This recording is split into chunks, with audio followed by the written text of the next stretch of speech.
Hi everybody, welcome back. This is the final video in my 4-part series of how to help students in your class that are being bullied or picked on. So these videos are specifically for teachers, but if you're a parent, there's lots of really valuable information that applies to you and talking to your kids as well. So this video is all about helping kids find their power in these situations. So one of the worst things about being bullied is this feeling of powerlessness. Kids and teenagers going through this end up feeling like they're not likable and they're never gonna find friends and they're never gonna come out of this. And they get trapped in these experiences. So you as a teacher can change this by showing them the power that they have to change what they're going through. So I'm gonna show you a short clip of Alaya, who's a teenager who's sharing her story so bravely to help illustrate these points. And she's gonna share about what her experience of powerlessness was like when she was getting bullied. I developed low self-esteem, so I thought like, okay, well, I'm not pretty enough according to these people, and I won't make any friends according to these people. So this is a really common reaction for kids to have, that when people are telling them something, they believe it. So they often think that they're not likable, or they're not good enough, or pretty enough, or smart enough, or whatever messages they're being given. And so the first thing you can do to help break this cycle for them is to tell them that they have power in the reactions that they have. So we can't help what people are doing to us, but we can decide how we respond to it. And as soon as kids start getting that, the whole situation changes for them. So once we tell them they have the power to choose their reaction, the second thing we want to say is that if you do something different, the dynamic will change. So I often use the analogy of throwing a ball. If someone throws a ball at you and you throw the ball back, they're probably gonna keep throwing it because then all of a sudden it's a game.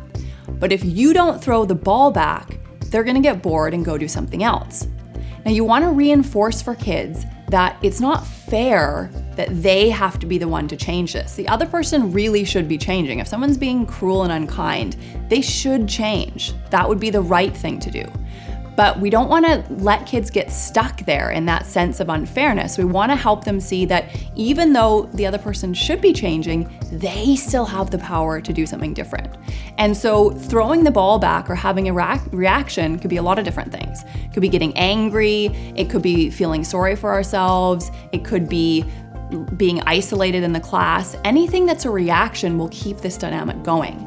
So if they can see that by changing their reaction, the whole situation will change, that starts this process of empowerment in them. And the third thing you want to do is you want to ask them what they can do to change or cope with the dynamic. So help them brainstorm this. Help them think of, what are some different reactions you could have? What are some different ways that you can handle this? So can you do something to make you feel a bit better? Can you go do something that you enjoy? Can you, when they're picking on you, can you turn it into a joke? Can you walk away? Whatever they do, it doesn't matter what they pick. As long as they're doing something different, they will start to see the power that they have, which has nothing to do with what the other person is doing. They start to see that their actions are completely independent of that. And the biggest thing that we want them to get to with this is to help them find other friends that appreciate them.